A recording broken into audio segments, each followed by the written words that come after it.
Hi everyone, it is Christina with Thrive again, and I am making classic shepherd's pie tonight. Of course, I'm just going to show the stuff because, when I'm home, I don't ever do anything exotic with myself, so the food looks a little better than I do right now. But I bought the home cooking ground beef pack this month, and so this is what I decided I'm going to make. And everything I need, I love these little cards. It tells you what you need from your kitchen and what from the Thrive pack. And on the back, it tells me everything that I need to do.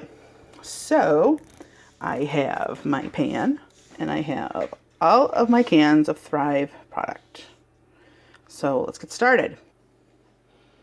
Okay, now the first step, it tells me that it wants me to saute garlic in the pan. Now, I haven't bought the garlic yet through Thrive, but I like to get mine diced because I told you that I was lazy, so I don't want to chop up garlic, so I actually get the minced. And I've pre-measured all of my veggies because they crisp up really fast, so I wanted to have them all ready to go at the same time. So I've got corn, I've got chopped onions, I've got green beans, and I have diced tomatoes.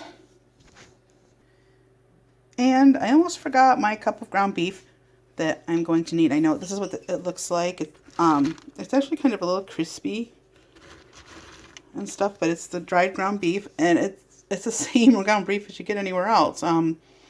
It's just been freeze dried. So it tells me to get an 8x8 pan. I don't have one, so I'm going to use a pie plate.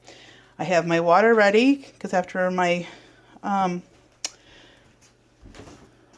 garlic is all sauteed, I'm going to have to put the water in. So let me get this sauteed and then I'll add the rest.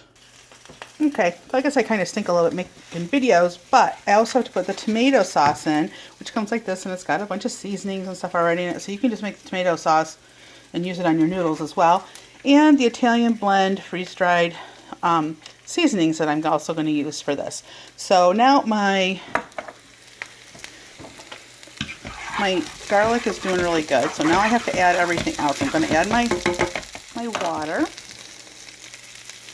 Sorry, you might have to take some Dramamine while it's 3 cups of water into my pan.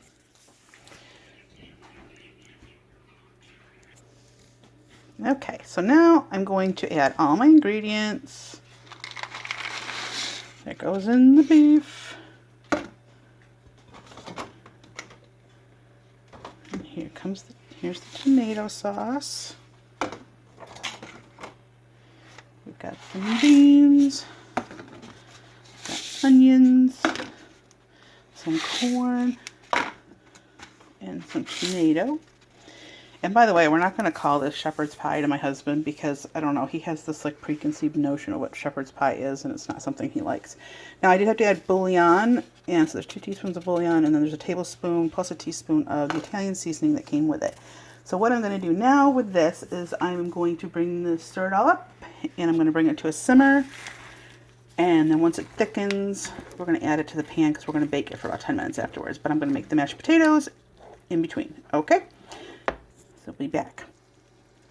Okay, so I'm going to make the mashed potatoes. So I had to put 3 cups of water, some more of the Italian seasoning, some butter, and some salt. And they're mashed potato flakes for this one. And I do have diced tomatoes and potatoes. And those I have in the can. I haven't tried those yet, but I'm not sure what like regular baked mashed potatoes are made out of, but these are, you can see when you look down, if it focuses, it's not going to focus. It says potatoes. That's the only thing that it has in it is potatoes. So it's not anything, it's nothing weird or whatever. And when you open these cans, you're going to find one of these. This is an oxygen absorber, and this is one of the reasons why the food can last so long. Besides the fact that all the moisture has been taken out, these little babies here, they suck out whatever oxygen is in the can so that way it can stay fresh for that long because there's nothing in there that can get to it. Now, I've taken this off the burner, and this looks delicious. I've never really had a Italian-style shepherd's pie, so I'm really kind of interested in how this is going to taste. It smells amazing, so I will let you know after I'm done and I have it put together.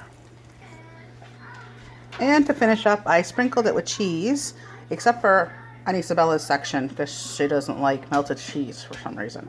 So, but the rest of us do. Okay, and that's it. We'll let you know how it tastes. Thanks.